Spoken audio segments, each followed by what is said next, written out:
Hello students, आज हम करने वाले हैं डायरेक्टरेट ऑफ एजुकेशन की वर्कशीट नंबर 93 जिसका सब्जेक्ट है इंग्लिश और आज डेट है 21 अक्टूबर 2020। ये वर्कशीट क्लास 4th के स्टूडेंट्स के लिए है। तो चलिए स्टार्ट करते हैं हम आज की वर्कशीट में आपको यहाँ पर अपना नेम लिखना है। यहाँ पर आपकी क्लास ऑलरेडी लिखी हुई है तो आपको अपना सेक्शन लिखना है और यहाँ पर लिखना है आपको अपने टीचर का नेम। हमारी जो आज की वर्कशीट है उसका टॉपिक है यूनिट 1 वेकअप पोएम और इस वेकअप पोएम के पोएट कौन है? C Fletcher. Hello students, how are you feeling today? तो बच्चों, आज आप कैसा महसूस कर रहे हैं? First, do you recognise the lines given below? बच्चों, आपको नीचे कुछ लाइंस दी हुई हैं, क्या आपने इन लाइंस को पहचाना? Yes, they have been taken from the poem wake up.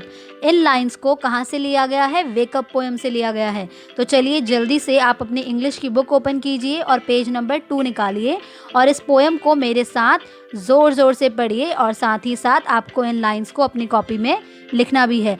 अगर आपको पूरी पोएम को दोबारा से पढ़ना है तो मैं आपके लिए पुरानी वर्कशीट के जो लिंक्स हैं उनको इस वीडियो के डिस्क्रिप्शन बॉक्स में डाल दूंगी, आप वहां से उनको पढ़ सकते हैं। तो चलिए पहले हम इन लाइंस को पढ़ते हैं।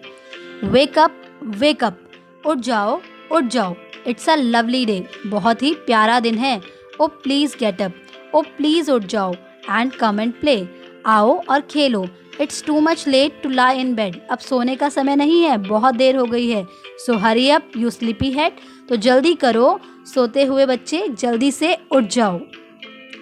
Second, if we get up early in the morning, these are some of the things that we can see. Look at the picture carefully and identify the things. तो अगर आप सुबह जल्दी उठोगे तो आपको सुबह बहुत सारी चीज़ें देखने को मिलेंगी।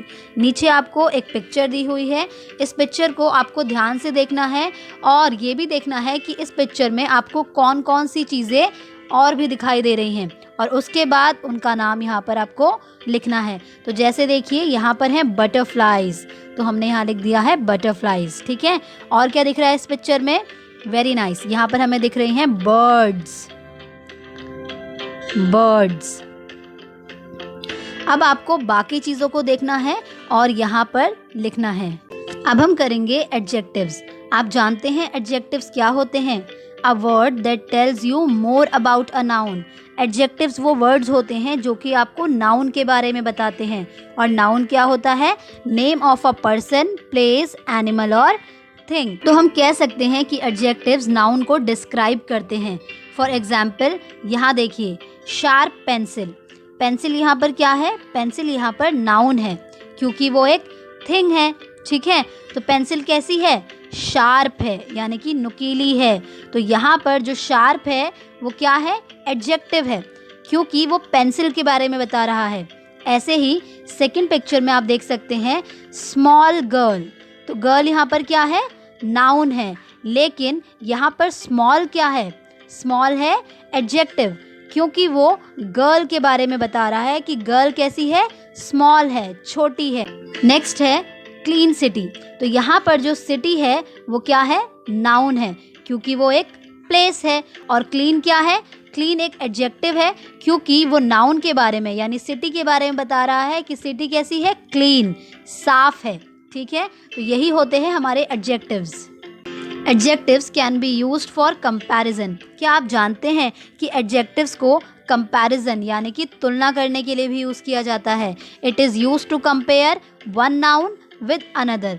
तो इसे एक नाउन से दूसरे नाउन के बीच तुलना करने के लिए हम उपयोग करते हैं। आइए हम इसको देखते हैं। तो यहाँ पर एक लड़की है और वो कह रही है I am a tall girl, मैं एक लंबी लड़की हूँ, ठीक है। अब वो लड़की कह रही है कि मधु इज़ टॉलर देन मी, कि जो मधु है वो मुझसे लंबी है, ठीक है। पर अब वो लड़की कह रही है कि Neetu is the tallest girl from all of us, कि जो नीतू है वो हम सब में से लंबी लड़की है। तो आपने यहाँ पर देखा कि किस तरह से यहाँ नाउन को कंपैरिजन किया गया है। नाउन यहाँ पर क्या है? जितनी भी गर्ल्स हैं वो सब नाउन है क्योंकि वो कोई पर्सन है, ठीक है। यहाँ पर आपने एक बात को और नोटिस किया होगा, टॉल,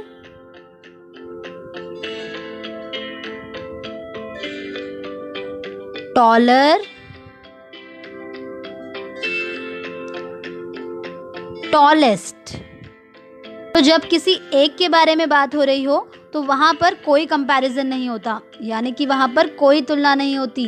लेकिन आप देख सकते हैं कि जब दो लोगों के बीच में कंपैरिजन किया जा रहा है तो कौन सा वर्ड यूज किया जा रहा है? टॉलर।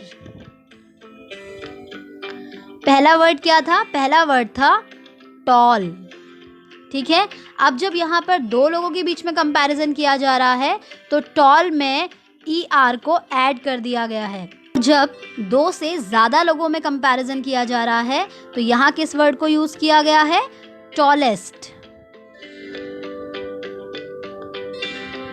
पहले दो वर्ड्स कौन से थे? टॉल, टॉलर, और थर्ड वर्ड कौन सा है?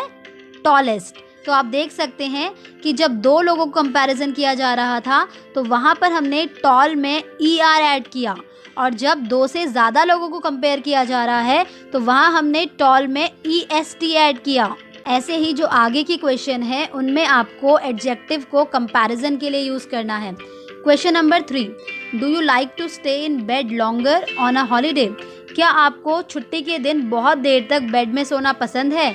I am sure you do. मुझे लगता है कि आपको ज़रूर पसंद होगा।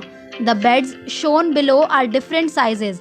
नीचे आपको कुछ बेड्स दिए गए हैं और ये डिफरेंट साइज यानी कि अलग अलग आकार के हैं। Have you notice that? क्या आपने इसे नोटिस किया?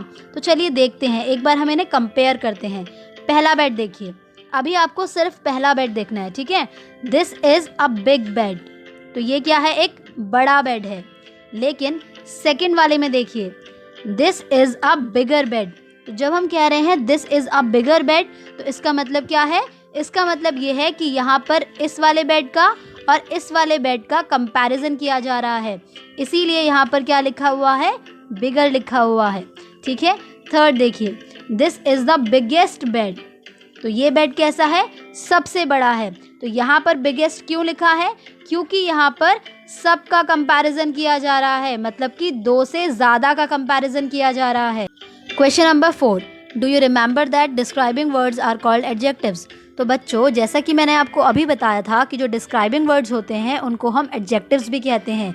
Adjectives can be use for comparison, और एडजेक्टिव्स किस लिए यूज़ किए जाते हैं? कंपैरिजन करने के लिए, यानी कि तुलना करने के लिए यूज़ किए जाते हैं। तो जैसे ममता इज़ अ टॉल गर्ल, ठीक है, यहाँ पर सिर्फ एक की बात हो रही है, ममता की बात हो रही है। अगला है अंजू इज़ टॉलर देन ममता, जो अंजू है वो ममता से क्या है? बड़ी है, तो इसीलिए यहाँ पर क्या यूज़ किया गया है? टॉलर। और उसके बाद Soni is the tallest of the 3 girl, और जो सोनी है वो उन तीनों गर्ल में सबसे लंबी है, तो यहाँ पर क्या यूज़ किया गया है? टॉलेस्ट यूज़ किया गया है। तो बच्चों, इन्हें कहा जाता है डिग्रीज ऑफ कंपैरिजन। तो चलिए अब हम डिग्रीज ऑफ कंपैरिजन को कंप्लीट कर सकते हैं। आप देख सकते हैं कि यहाँ पर जो फर्स्ट मैन है उसके लिए क्या यूज़ किया गया है?